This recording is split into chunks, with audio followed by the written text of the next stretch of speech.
നിൻ്റെ മുമ്പിൽ നിന്ന് നിൻ്റെ ദൈവത്തെ നിനക്ക് കൈമോശം വരണത്, നിനക്ക് പ്രാർത്ഥിക്കാൻ പറ്റാതിരിക്കണത്, ബൈബിൾ വായിക്കാൻ പറ്റാതിരിക്കണത്, ദൈവത്തെക്കുറിച്ച് ഓർക്കുമ്പോൾ സന്തോഷമില്ലാത്തത്, that you have already missed Jesus.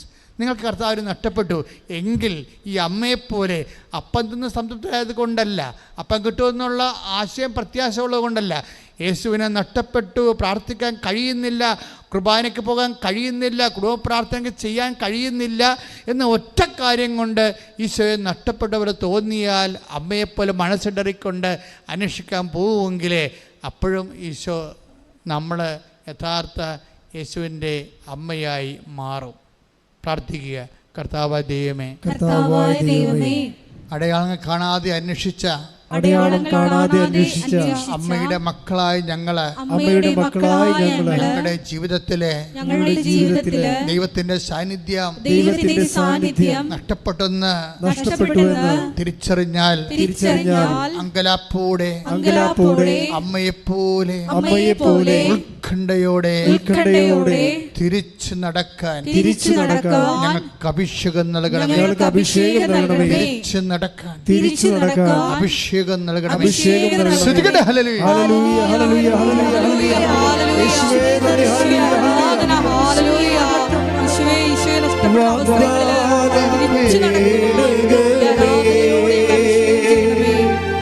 സ്വർഗീയ പൊൻമലരേ കൃപാസനത്തിൻ്റെ അമ്മേ പ്രസാദവരമാതാവേ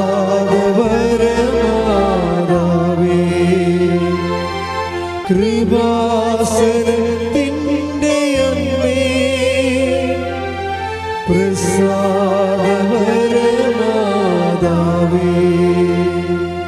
നേടിയെടുക്കാൻ ഒരു കാര്യമില്ലാത്ത, ഒരു വിഷയമില്ലാത്ത അവസ്ഥയിൽ നിൻ്റെ ജീവിതത്തിൽ ദൈവത്തിൻ്റെ സ്പേസ് എവിടെയാണ്? സുഖപ്പെടാൻ ഒരു രോഗമില്ലെങ്കിൽ നിൻ്റെ പ്രാർത്ഥനയ്ക്ക് സ്പേസ് എവിടെയാണ് എന്ന് ചിന്തിക്കുന്നിടത്ത് വെച്ചാണ് നീയും ദൈവവും തമ്മിൽ എന്തുമാത്രം അടുപ്പമാണ്, അകലെയാണെന്ന് തിരിച്ചറിയണത്. നേടിയെടുക്കാൻ ഒരു കാര്യമില്ല, ജയിക്കാൻ ഒരു പരീക്ഷയില്ല, സുഖപ്പെടാൻ ഒരു രോഗമില്ല, കിട്ടാൻ ഒരു ജോലിയില്ല, വസിക്കാൻ ഒരു വീടിൻ്റെ വിഷയമില്ല. അങ്ങനെ വന്നാൽ നീയും നിൻ്റെ ദൈവവും തമ്മിൽ എന്തായിരിക്കും? അടുപ്പമോ അകലമോ? അതെന്നും ഒരു വിശ്വാസി അവനോട് ചോദിക്കേണ്ട ഒരു ചോദ്യമാണ്. നീയും ദൈവവും തമ്മിൽ എന്തുമാത്രം ബന്ധമുണ്ട് എന്നറിയണമെങ്കിൽ ദൈവത്തിൽ നിന്നൊരു ആനുകൂല്യം കിട്ടാതിരിക്കുമ്പോഴും ദൈവത്തെ അന്വേഷിച്ച് മനസ്സിലെ ഉത്കണ്ഠയോടെയാണ് ദൈവത്തെ അന്വേഷിക്കുന്നത്. കിട്ടുമോ, കണ്ടുമുട്ടുമോ? അതാണ് അമ്മ പറയണത്, എൻ്റെ മകനെ, ഞാനും നിൻ്റെ പിതാവും കൂടി ഉത്കണ്ഠയോടുകൂടിയാണ്. വെറുതെയുള്ള അന്വേഷണമല്ല. കണ്ടു കിട്ടാൻ കഴിയുമോ? ഇനി ഒരിക്കലും കാണാതിരിക്കുമോ? ഇങ്ങനെ പല പല ചിന്തകളുമായിട്ടാണ് അമ്മ യേശുവിനെ തിരക്കി പോണത്. അവസാനം കണ്ടുമുട്ടുമ്പോഴും അമ്മ തൻ്റെ മനസ്സിലുണ്ടായ വിഷയങ്ങളെല്ലാം അതുപോലെ ഈശോനോട് പറയും. എൻ്റെ ദൈവത്തിലെ ഈ ധ്യാനത്തിൽ ഈശോ എന്താ പറയണത്? നിനക്കെപ്പോഴും മിസ്സാകുന്നുണ്ടെന്ന് നോക്കണം ജീസസിനെ. പ്രാർത്ഥിക്കാൻ പറ്റാത്ത, ഇപ്പം കുടുംബത്തിലാകുമ്പോൾ എപ്പോഴും ഇഷ്യൂസ് ഉണ്ടാവും, എപ്പോഴും ഇഷ്യൂ. ഇപ്പം കടലിൽ എങ്ങനെയാണ് ഓക്സിജൻ ഉണ്ടാകണത്? അത് സ്ഥിരതല്ല.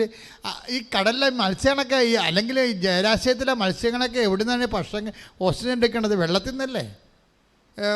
മഴയും കാറ്റും വരുമ്പോൾ ഓളങ്ങൾ ഉണ്ടാകുന്നതും എല്ലാം ഓക്സിജൻ അല്ലേ കിട്ടണത്. അപ്പം കടലിലുള്ള ജീവികളെ ഉദ്ദേശിച്ചിട്ടാണ് അതിന് തിരച്ചിലുള്ളത്. പ്രാണവായുവും തിരയിലെ പിടച്ചിലും തമ്മിൽ ഭയങ്കര ബന്ധമാണ് ശരിക്കും.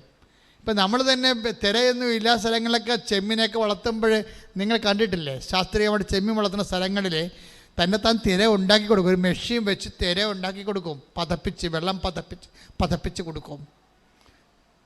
ഒരു വലിയൊരു മോട്ടർ വെച്ചിട്ട്, ഇങ്ങനെ ഇലകളുള്ള ഒരു മോട്ടർ വെച്ചിട്ട് കറക്കി. അപ്പോൾ ഞാൻ ചോദിക്കും എന്നാ പരിപാടി? അപ്പോൾ വെഞ്ചരിക്കാനൊക്കെ ഈ പാടശേഖരത്തിൽ ഞാൻ പോകുമ്പോൾ ഞാൻ ഇത് 4 മോട്ടറൊക്കെ വെച്ചേക്കുന്നത്. മോട്ടറല്ല, ഇങ്ങനെ ഒരു പങ്കയാണ്, വെള്ളത്തിൽ കിടന്ന് കറങ്ങി പോകാത്ത. എന്നിട്ട് വെള്ളത്തിൽ ഇങ്ങനെ അടിച്ച് കറക്കി പതപ്പിച്ചെടുക്കും. അപ്പം ഓക്സിജൻ, ക്രിയേറ്റിംഗ് ഓക്സിജൻ. അപ്പോഴേക്ക് മനസ്സിലായി വെള്ളമായ പതയും തിരയും ഉണ്ടാവും. എന്തിനാണ്? അവിടെ ജീവിക്കുന്ന ആൾക്കാർക്ക് ഓക്സിജന് വേണ്ടിയാണ്. നിൻ്റെ ഹൃദയത്തിൽ ദൈവം ഉള്ളിടത്തോളം കാലം ദൈവത്തിൻ്റെ ആത്മാവിന് ഓക്സിജൻ വേണം. അതുകൊണ്ട് പ്രശ്നങ്ങൾ സ്വാഭാവികമായിട്ട് പ്രതീക്ഷിക്കാം. മനസ്സിലായില്ലേ? അപ്പോൾ അതുകൊണ്ട് തിരയില്ലാത്തൊരു കടലിനെ നമുക്ക് വിഭാവനം ചെയ്യാൻ പറ്റത്തില്ല. തിര ഓക്സിജൻ ഉണ്ടാക്കുന്ന ഒരു ഭാഗമാണ്. അതുപോലെ നിൻ്റെ ആത്മാവിന് ദൈവത്തിന് അനുഭവിക്കാൻ വേണ്ടി ഇടയ്ക്ക് പ്രശ്നങ്ങളുണ്ടാകും, തിരയുണ്ടാകും. ഇത് അക്സെപ്റ്റ് ചെയ്യണം. ഈ ആഴ്ച നല്ലതാണെന്ന് വിചാരിച്ചോ, സന്തോഷമായിരിക്കും. ഇപ്പോൾ ചിലർ വാരഫലക്കാർ ചോദിക്കുക, നിൻ്റെ ഈ ആഴ്ച, എല്ലാവരും ഓർഡർ എടുത്ത് നോക്കും. ആൾക്കാർക്ക് അമർത്തിയിടാൻ പറ്റിയ സാധനമാണത്, ഈ ആഴ്ച, നിൻ്റെ ഈ ആഴ്ച. അപ്പം നമ്മൾ വായിക്കണത് ഈ ആഴ്ച എങ്ങനെയാണെന്നാണ് വായിക്കണത്. അപ്പോൾ അവിടെ അവർ പറയണ എല്ലാം നല്ല കാര്യമായിരിക്കും. നിന്നെ ടെൻഷൻ അടപ്പിക്കേണ്ട, പതപ്പിക്കേണ്ട, നിനക്ക് ഓക്സിജൻ കിട്ടേണ്ട, ആത്മാവ് ചത്തുപോട്ടെന്ന് വിചാരിച്ചുകൊണ്ടാണ് വാരപഥക്കാരൻ നല്ല നല്ല കാര്യങ്ങൾ പറഞ്ഞു തരുന്നത്. പതപ്പിക്കാൻ ഇഷ്ടമില്ല അവർക്ക്, ശാന്തമായി കിടക്കട്ടെ എന്നാണ്. അപ്പോൾ നമുക്കും വേണ്ടത് ശാന്തതയാണ്. പക്ഷേ ദൈവത്തിന് ശാന്തത വേണ്ട. അതുകൊണ്ട് ഈശോ പറഞ്ഞു, ഞാൻ പ്രശ്നം ഉണ്ടാക്കാൻ വേണ്ടി വന്നു, ഞാൻ തിര അടുപ്പിക്കാൻ വേണ്ടി വന്നു, ഞാൻ ഓക്സിജൻ ഉണ്ടാക്കാൻ വേണ്ടി വന്നു, നിൻ്റെ ആത്മാവിനെ ഉദ്ദേശിച്ചുകൊണ്ട് പ്രശ്നങ്ങൾ സൃഷ്ടിക്കാൻ വേണ്ടി വന്നു. Take the word of God. ശ്രുതികട്ടെ. ഹല്ലേലൂയ. ഭൂമിയിൽ വാളാണ് ഞാൻ കൊണ്ടുവന്നിരിക്കുന്നത്. ലൂക്കാ 12:49. ഭൂമിയിൽ തീയിടാനാണ് ഞാൻ വന്നത് എന്ന് പറഞ്ഞേ. കണ്ട, ഭൂമിയിൽ തീയിടാനാണ് ഞാൻ വന്നത്. പൊള്ളുന്ന അനുഭവം ഉണ്ടാവുന്ന അർത്ഥം. ചിലപ്പോൾ ഭാര്യയുടെ വാക്കിൽ നിന്നായിരിക്കും നമുക്ക് പൊള്ളണത്. പക്ഷെ ബുദ്ധിയും ബോധവും ജ്ഞാനം ഉള്ളവൻ പറയണം, ഭാര്യയല്ല സംസാരിക്കണത്, കർത്താവ് പതപ്പിക്കണമെന്ന് മനസ്സിലാക്കണം. കർത്താവിൻ്റെ വചനം എന്താ പറഞ്ഞിരിക്കണത്? ചില മക്കൾ തന്നെ അങ്ങനെ തോന്നിയ ദിവസം പറഞ്ഞു വരും നമ്മുടെയൊക്കെ എന്ന്, അവർ പതപ്പിക്കും നമ്മളെ. അതെന്താ പ്രശ്നം വെച്ച് കഴിഞ്ഞാൽ, ഭൂമിയിൽ തീയിടാനാണ് ഞാൻ വന്നത്. അത് ഇതിനകം കത്തി ജ്വലിച്ചിരുന്നെങ്കിൽ എനിക്ക് ഒരു സ്നാനം സ്വീകരിക്കാനുണ്ട്. അത് നിവൃത്തിയാകുവോളം ഞാൻ എത്ര ഞെരുങ്ങുന്നു. പ്രശ്നം വെച്ച് കഴിഞ്ഞാല് ഈ സ്നാനം എന്നൊക്കെ പറയുന്നത് ഒരു കുളിപ്പിക്കല, കൃപയുടെ കുളിപ്പിക്കല. നമ്മൾ ജ്ഞാനസ്നാനപ്പെട്ടപ്പോൾ നമുക്ക് ലഭിച്ച വരപ്രസാദമാണ്.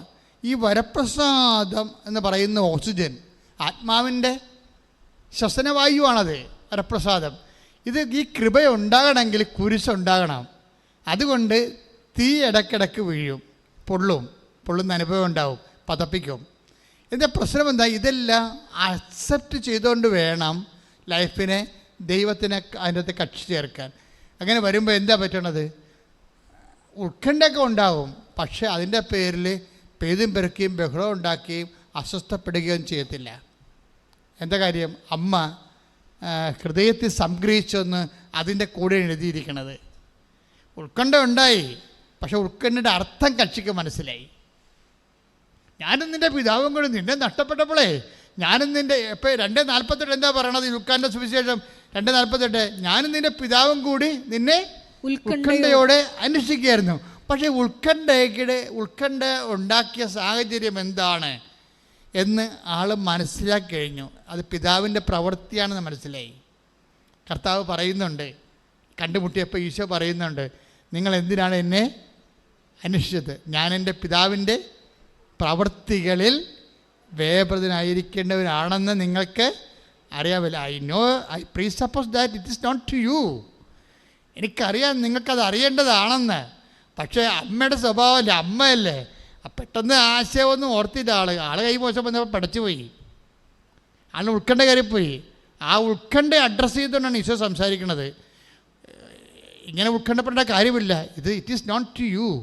ഞാൻ എൻ്റെ പിതാവിൻ്റെ കാര്യത്തിൽ വ്യാപൃതനാകേണ്ട ആളാണെന്ന് നിങ്ങൾക്ക് അറിവുള്ളതല്ലേ എന്ന് പറഞ്ഞപ്പോഴാണ് അമ്മ അറിവ് ആ ഇമോഷൻ ലെവലിൽ നിന്ന് ബുദ്ധിപരമായ ലെവലിലേക്ക് അറിവിനെ കൊണ്ടുവന്നിട്ട് അമ്മ അടുത്ത വാക്ക് പറയും. വചനം എന്ത് പറയും? അവളെല്ലാം ഹൃദയത്തിൽ സംഗ്രഹിച്ചു. അതാണ് സഭ. ശ്രദ്ധിക്കട്ടെ. ലൂക്കാ 2:51 അവന്റെ അമ്മ ഇക്കാര്യങ്ങളെല്ലാം ഹൃദയത്തിൽ സംഗ്രഹിച്ചു. അപ്പോൾ ഉത്കണ്ഠയുടെ അർത്ഥം മനസ്സിലായി. ഓരോ വിഷയം സംഭവിക്കുമ്പോൾ ആ സംഭവത്തിനൊക്കെ ഒരു കാരണങ്ങളുണ്ടാകും. അതുകൊണ്ടാണ് ബൈബിൾ പറയണത്, സംഭവിച്ചതെല്ലാം അവൻ മൂലമാണ്, അവനെ കൂടാതെ ഒന്നും സംഭവിച്ചിട്ടില്ല. ഓരോ വിഷയങ്ങളും സംഭവിക്കുമ്പോൾ ഓർക്കണം. Take the word of God. Yohannan 1:3. ശ്രദ്ധിക്കട്ടെ. ഹല്ലേലൂയ ഹല്ലേലൂയ ഹല്ലേലൂയ ഹല്ലേലൂയ യേശുവേ നന്ദി. ഹല്ലേലൂയ ഹല്ലേലൂയ ഹല്ലേലൂയ. യോഹന്നാൻ 1:3. ആ, സമസ്തവും അവനിലൂടെ ഉണ്ടായി, സമസ്തവും അവനിലൂടെ ഉണ്ടായി, ഒന്നും അവനെ കൂടാതെ ഉണ്ടായിട്ടില്ല. ഒന്നും അവനെ കൂടാതെ ഉണ്ടായിട്ടില്ല. അതായത് ഈ മനുഷ്യൻ്റെ ജീവിതത്തിൽ ഉണ്ടാകുന്ന എല്ലാ വിഷയങ്ങളും അതിന് അവന് ഒരു ദൈവികമായ ലക്ഷ്യമുണ്ട്. ഈ ലക്ഷ്യം മനസ്സിലാകുന്നവരെ നമ്മൾ ഉത്കണ്ഠപ്പെട്ടിരിക്കും. മനസ്സിലാക്കി കഴിഞ്ഞാൽ ഹൃദയത്തിൽ സംഗ്രഹിക്കും. അതാണ് മരിയൻ സ്പിരിച്വാലിറ്റി എന്ന് പറയണത്. പ്രാർത്ഥിക്കുക, കർത്താവേ അങ്ങയുടെ അമ്മയെപ്പോലെ കാര്യങ്ങളുടെ അർത്ഥം ഗ്രഹിച്ചു കഴിഞ്ഞാൽ ഹൃദയത്തിൽ സംഗ്രഹിച്ച് അമ്മയെപ്പോലെ മൗന സ്നേഹത്തോടെ ദൈവ തിരുസന്നിധി ദൈവ തിരുമനസ്സിന് കീഴ്പ്പെട്ടവളായി കീഴ്പ്പെട്ടവനായി ജീവിക്കുവാൻ എന്നെ അഭിഷേകം ചെയ്യണം. ശ്രദ്ധിക്കട്ടെ. ഹല്ലേലൂയ ഹല്ലേലൂയ ഹല്ലേലൂയ യേശുവേ ഹല്ലേലൂയ ഹല്ലേലൂയ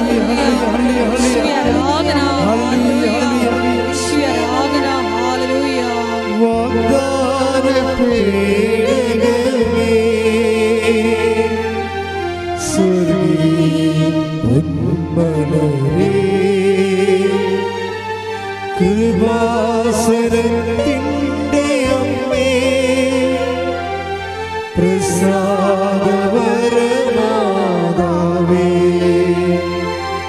വാഗ്ദാന പേടകമേ സ്വർഗീയ പൊന്മലരേ കൃപാസനത്തിൻ്റെ അമ്മേ പ്രസാദവരമാതാവേ. എൻ്റെ മക്കളെ എപ്പോഴും ശ്രദ്ധിക്കേണ്ട കാര്യമായാലേ, അതായത് നീ ദൈവത്തിൻ്റെ പൈതലാണോ എന്ന് വെച്ചാൽ നിൻ്റെ ഓരോ വിഷയങ്ങൾക്കും പൈതൽ എന്ന് പറയുന്നത് എന്താണ്? ദൈവ പൈതൽ എന്ന് പറയുമ്പോൾ നമ്മൾ ഇപ്പോൾ ദൈവാത്മാവിനാൽ നയിക്കപ്പെടുന്നവരെല്ലാം ദൈവത്തിൻ്റെ മക്കളാണ്. That's okay. ദൈവത്തിൻ്റെ ആത്മാവിനാൽ നയിക്കപ്പെടുകയാണ് നമ്മുടെ ജീവിതത്തിൻ്റെ. ഇപ്പോൾ 8:16 റോമാലേഖനത്തിൽ പറയണത് ദൈവാത്മാവിനാൽ പറഞ്ഞേ നയിക്കപ്പെടുന്നവരെല്ലാം ദൈവത്തിൻ്റെ മക്കളാണ്. അതൊരു ആശയപരമായിട്ടും ദൈവശാസ്ത്രപരമായിട്ടും അതാണ് അതിൻ്റെ ശരി. പക്ഷെ പ്രയോഗത്തിലെ വേറെ ഒരു ദൈവ പൈതലുണ്ട്. പ്രയോഗത്തിലെ ഒരു പൈതലിൻ്റെ പ്രശ്നം എന്താ? ഇപ്പം ഒരു നിങ്ങളുടെ കുഞ്ഞ് അവന് 1.5 വയസ്സേ ഉള്ളെന്ന് വിചാരിച്ചു. 1.5 വയസ്സേ ഉള്ളു. അവൻ ഇങ്ങനെ ജലദോഷം വന്ന് മൂക്കടച്ചിരിക്കണം വിചാരിച്ചു. അപ്പോൾ കുഞ്ഞ് പറയുക എൻ്റെ മൂക്കടച്ചിരിക്കുകയാണ്, ഒന്ന് ചീറ്റി തരാൻ പറയുക. ഒരു വയസ്സുകാരൻ പറയുക എന്നെ പറയത്തില്ല. പക്ഷെ അമ്മയ്ക്ക് മനസ്സിലാകും. അമ്മയെടുത്ത് അവൻ മൂക്കം കൊണ്ട് വരും. അവനിങ്ങനെയൊക്കെ കാണിച്ചിട്ട് അമ്മയെടുത്ത് വരും. അപ്പോൾ അമ്മയ്ക്ക് മനസ്സിലായി അടഞ്ഞിരിക്കുകയാണെന്ന് പറയും. അപ്പോൾ അമ്മ അതിൻ്റെ അടുത്ത് പിഴിഞ്ഞ് കൊടുക്കും, ഇല്ലേ? ദാറ്റ് മീൻസ് ഇതൊരു പൈതലാണ്. അവൻ്റെ മൂക്ക് ചീറ്റണമെന്ന് അവന് ആഗ്രഹമുണ്ട്. പക്ഷെ അവനെ കൺവേ ചെയ്യാൻ പറ്റും. അവൻ എന്താണ് അവൻ്റെ പ്രശ്നമെന്ന് അറിയത്തില്ല. ശ്വാസം മുട്ടുന്നുണ്ട്, പക്ഷേ it is not known to him what is his problem. നമുക്ക് സംഭവിക്കാം, എന്തൊരു കുഴപ്പമുണ്ട്, എന്താണ് നമുക്കറിയത്തില്ല. അപ്പോൾ അവൻ വന്ന് അമ്മയെടുത്ത് ഇങ്ങനെ നിൽക്കുകയും ഒക്കെ ചെയ്യുമ്പോൾ അമ്മയ്ക്ക് മനസ്സിലാകും ഇത് മൂക്കള കയറിയിരിക്കുകയാണ്, ചീറ്റി കൊടുക്കണമെന്ന് പറയും. ഇതൊരു പൈതൽ അങ്ങനെയാണ്. നിസ്സാര മൂക്ക് ചീരണ കാര്യങ്ങൾക്ക് പോലും അമ്മയെ ആശ്രയിക്കും. ഇങ്ങനെയാണ് പൈതൽ ജനിക്കണത്. ദൈവ പൈതൽ അങ്ങനെയാണ്. ഇപ്പം നിനക്ക് പൈസ ഉണ്ട്, നിനക്ക് വേണമെങ്കിൽ കലൂർ ടൗണിൽ പോയി തക്കാളി വാങ്ങിക്കാം, അല്ലെങ്കിൽ അരി വാങ്ങിക്കാം. അതിന് നിനക്ക് വണ്ടിയുണ്ട്, വണ്ടി പെട്രോളുണ്ട്, ഓടിക്കാൻ നിനക്കറിയാം, ലൈസൻസ് ഉണ്ട്, ഓക്കെ. പക്ഷേ എന്നാലും നീ ദൈവ പൈതലാണെങ്കിൽ ഒന്ന് പറഞ്ഞിട്ട് പോകും. അവിടെയാണ് പ്രശ്നം. ദൈവ പൈതൽ അല്ലെങ്കിൽ ഞാൻ കാശുണ്ട്, എൻ്റെ കാശുണ്ട്, ഞാൻ വേറെ എടുത്ത കാശാണ്, എനിക്ക് പെട്രോളുണ്ട്, എനിക്ക് ലൈസൻസ് ഉണ്ട്, പിന്നെ ഞാൻ എന്താ ദൈവത്തോട് പറയണത്? ഇതാണ് ജഡിക പൈതൽ എന്ന് പറയുന്നത്. ജഡിക പൈതൽ ഒരു കാര്യം ദൈവത്തോട് പറയത്തില്ല. ദൈവ പൈതൽ എല്ലാ കാര്യങ്ങളും അവനെ അറിയാവുന്ന കാര്യം പോലും ചെയ്യാവുന്ന കാര്യം പോലും ദൈവത്തോട് പറയും. ഇതാണ് എപ്പോഴും സന്തോഷത്തോടെ ഇരിക്കാനും ഇടതടവില്ലാതെ പ്രാർത്ഥിക്കാനും മടുപ്പ് കൂടാതെ പ്രാർത്ഥിക്കാൻ പറയുമ്പോൾ എല്ലാ കാര്യവും പ്രാർത്ഥനയുടെ സബ്ജക്റ്റാണ്. അല്ല നമുക്കൊരു പ്രശ്നം ഉണ്ടാകുമ്പോൾ മാത്രം പ്രാർത്ഥനയല്ല. നമുക്കൊരു പ്രശ്നം ഉണ്ടാകുമ്പോൾ അപ്പോൾ ഇങ്ങനെ പ്രശ്നം ഉണ്ടായാലൊക്കെ പ്രാർത്ഥിക്കാൻ പറ്റത്തില്ലല്ലോ.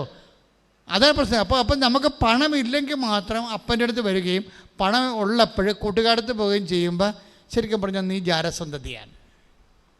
അതാണ് പ്രശ്നം. നമുക്ക് ഒരു ആവശ്യമുള്ളപ്പോൾ മാത്രം അപ്പനെയും അമ്മേനെ വേണം, ആവശ്യമില്ലാത്തപ്പോൾ നിങ്ങൾ കൂട്ടുകാരുടെ കാര്യങ്ങൾ അന്വേഷിച്ച് അപ്പനെയും അമ്മയെ തിരക്ക് പോലും ഇല്ല എന്ന് പറഞ്ഞു കഴിഞ്ഞാൽ റിലേഷൻസ് പ്രശ്നമുണ്ട്. റിലേഷൻ എന്ന് പറയുമ്പോഴേ ദൈവവുമായിട്ടുള്ളത് റിലേഷനാണ്. പക്ഷേ അതെനിക്ക് തോന്നുന്നത്, ഞാൻ ഇത്രയും നാൾ മനസ്സിലാക്കിയപ്പോഴേ, ഞാൻ ഒരു കാര്യത്തിലുള്ള പറയാം, ഒരു രഹസ്യം പറയാം. അടുത്ത ജന്മം ഉണ്ടെങ്കിൽ ഞാൻ അച്ഛനാകേ ഉള്ളൂ. അത് നല്ല പുണ്യം കിട്ടുന്ന ജോലിയൊന്നല്ല പ്രശ്നം. ഇത് വേറൊരു വിഷയമുണ്ട്. നമ്മൾ ചിന്തിച്ചാൽ പിടികിട്ടാത്തൊരു വിഷയമുണ്ട്. ചിന്തിച്ചാൽ പിടികിട്ടാത്ത വിഷയം എന്ന് പറയണത് ഇതൊരു കമ്മിറ്റ്മെൻ്റ് പ്രശ്നമാണ്. നമ്മൾ ദൈവത്തെ ഒരിക്കൽ മനസ്സിലാക്കിയ നമ്മൾ ലൈഫ് അങ്ങോട്ട് കമ്മിറ്റ് ചെയ്യും. എനിക്ക് വേണ്ടി ദൈവം ഒരു ഞാൻ ദൈവത്തോട് ഈ ജന്മം കൊണ്ട് നന്ദിയുള്ളവനാണ്. എന്ന കാരണം എനിക്ക് ബോധവും അത്ര അറിവും ഇല്ലാഞ്ഞ കാലത്ത് ദൈവം എനിക്ക് വേണ്ടി ഒരു തീരുമാനം എടുത്തില്ലേ.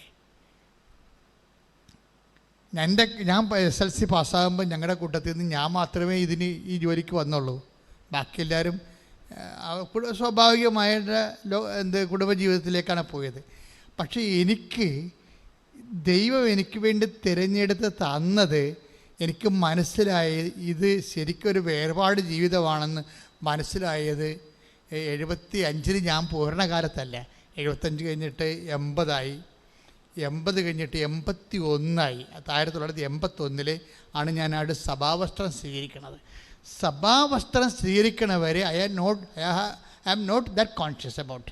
എനിക്കത്രയും ഫീൽ ചെയ്യുന്നില്ല. ഞാൻ ഇറ്റ്സ് ഇത് സാധാരണ ജീവിതം പോലെ അങ്ങോട്ട് പ്രാർത്ഥിച്ചു പോയി ദൈവത്തിന് വേണ്ടി ജോലി ചെയ്ത് പോകുമെന്നാണ് വിചാരിച്ചത്.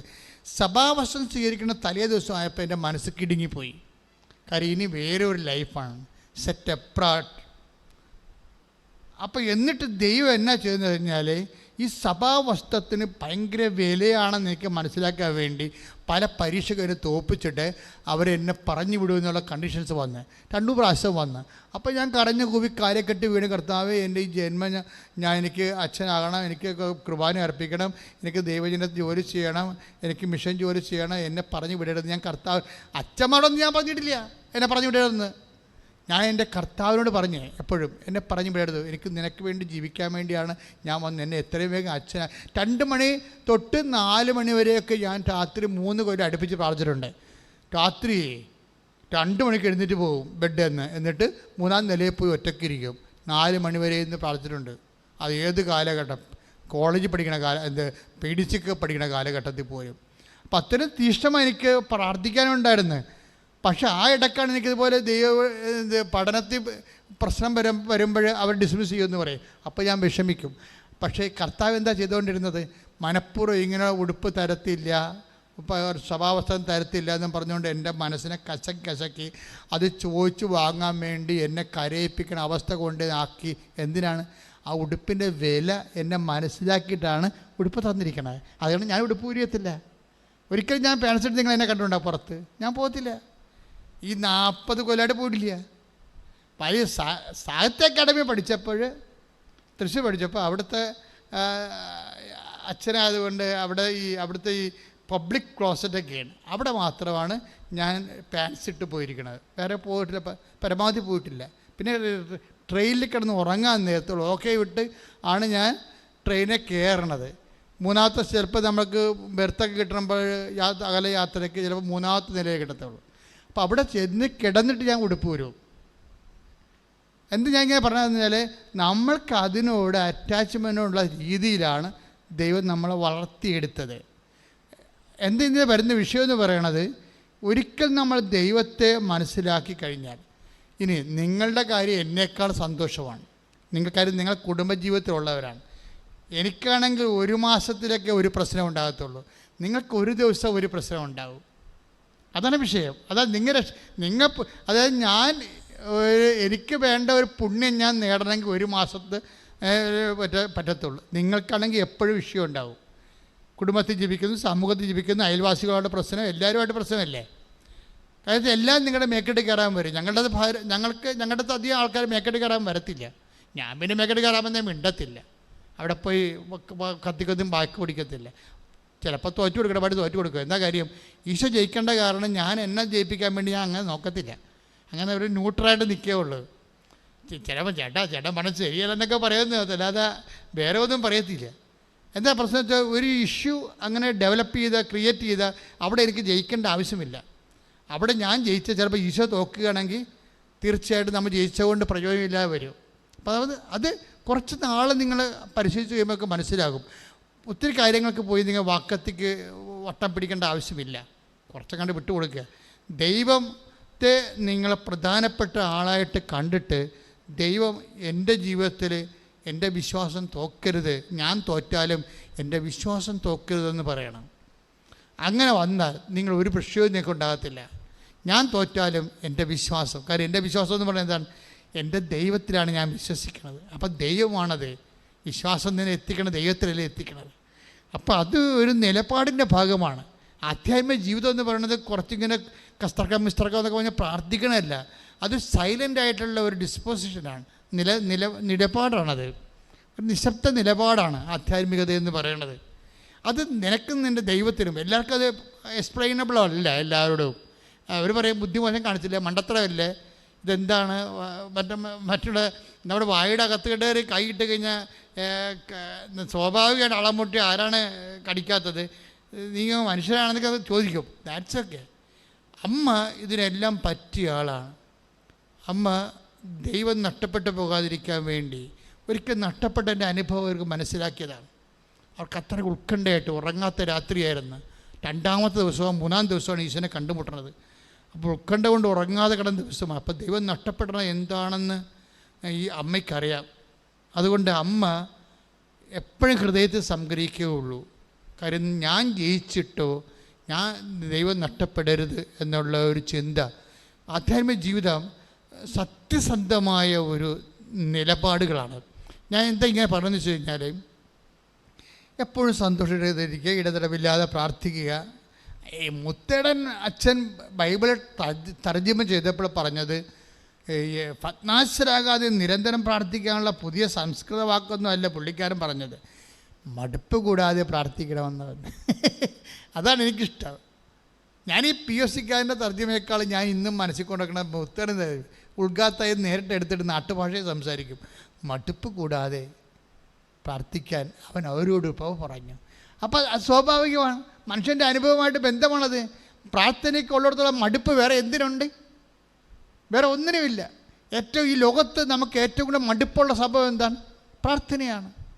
കഴിഞ്ഞ ദിവസങ്ങളിൽ അവൻ്റെ പേരെന്താ, ഇമ്മാനുവൽ ഇവിടെ ഒരു 22 വയസ്സാണ് പയ്യൻ വന്നിവിടെ. അപ്പം ഇമ്മാനുവൽ വന്ന് ഇമ്മാനുവലിൻ്റെ ചേച്ചി ഉടമ്പടി എടുത്തിട്ട് അവൾ ലിഫ്റ്റ് ചെയ്ത്, അമ്മയുടെ രൂപ അറിയാമല്ലോ, അമ്മ ഇങ്ങനെ പിടിച്ചോണ്ട് പോകുന്നത് ലിഫ്റ്റ് ചെയ്ത് കളയും. നടന്ന് കയറാൻ പറ്റാത്തവരാണ് പിള്ളേരെ നമ്മൾ എന്ത് ചെയ്യും? അമ്മമാർ ഇപ്പോൾ അമ്മയും കുഞ്ഞും കൂടി പള്ളിയിൽ പോയി, 2 വയസ്സുള്ള കൊച്ചും കൂടി പള്ളിയിൽ കൂടി പോയി, അല്ലെങ്കിൽ അവനത് പനിയാണ്, അത് നടന്നിട്ട് കയറണില്ല, അമ്മ എന്ത് ചെയ്യും? എടുക്കും. ഇത് തന്നെ നിന്നോട് അമ്മ ചെയ്യും. അവൻ്റെ ചേച്ചിയെ ലിഫ്റ്റ് ചെയ്ത് നടന്ന് വരികയാണെന്ന് മനസ്സിലായപ്പോൾ അമ്മ അരയിലെടുത്തുകൊണ്ട് ജർമ്മനി കൊണ്ടുപോയി. അപ്പോൾ ഇമ്മാനുവലിന് വിശ്വാസമായി, ഞാനും ഒരു പൊട്ടനാട് ജീവിക്കുകയാണ്, എനിക്ക് നടക്കാൻ പറ്റത്തില്ല, അതുകൊണ്ട് ഞാനും വന്ന് ഉടമ്പടി എടുക്കാമെന്ന് വിചാരിച്ചു. അപ്പോൾ ഒരു വീട്ടിൽ നിന്ന് 2 പേർക്ക് ഉടമ്പടി എടുക്കാൻ പറ്റുകയെന്ന് അറിയാമെങ്കിൽ ഇമ്മാനുവലിന് ഉടമ്പടി എടുക്കണം. ചേച്ചി പോയി രക്ഷപ്പെട്ട പോലെ എനിക്കും രക്ഷപ്പെട്ടത് പറഞ്ഞ് അവൻ ഇവിടെ വന്ന്. അപ്പോൾ ഇവിടെ വന്നപ്പോൾ ഒരു സ്ത്രീ സ്വരം വളരെ ഭവ്യവും സ്വർഗീയവുമായി, ഇമ്മാനുവൽ കയറി വരൂ. അവൻ ഞെട്ടിപ്പോയി. ഇമ്മാനുവൽ കയറി വരൂ. അത്രയും കൊതിയോടുകൂടി കൃപാസനം മാതാവ് ആരോ ആണെന്ന് അവൻ ചിന്തിച്ചും ധ്യാനിച്ചും പ്രാർത്ഥിച്ചും ഈ അമ്മയുടെ സ്റ്റെപ്പ് ചവിട്ടിയപ്പോൾ അവൻ വിളിച്ചു, ഇമ്മാനുവൽ. അപ്പോൾ എൻ്റെ പേര് വിളിക്കാൻ ആരാണെന്ന് നോക്കിയിട്ട് അവന് പരിചയമുള്ള ആരും ഇവിടെ ഇല്ല. അതാണ്, അവന് പരിചയമുള്ള ആരുമില്ല, ബന്ധുക്കളിലെ സ്വന്തപ്പെട്ട കൂട്ടുകാർ ആരുമില്ല. ഇവിടെ വരുമ്പോൾ ഇമ്മാനുവൽ കയറി വരൂ. അത് കൃപാസന അമ്മ ഒരു സാന്നിധ്യമാണ് ശരിക്കും പറഞ്ഞാൽ.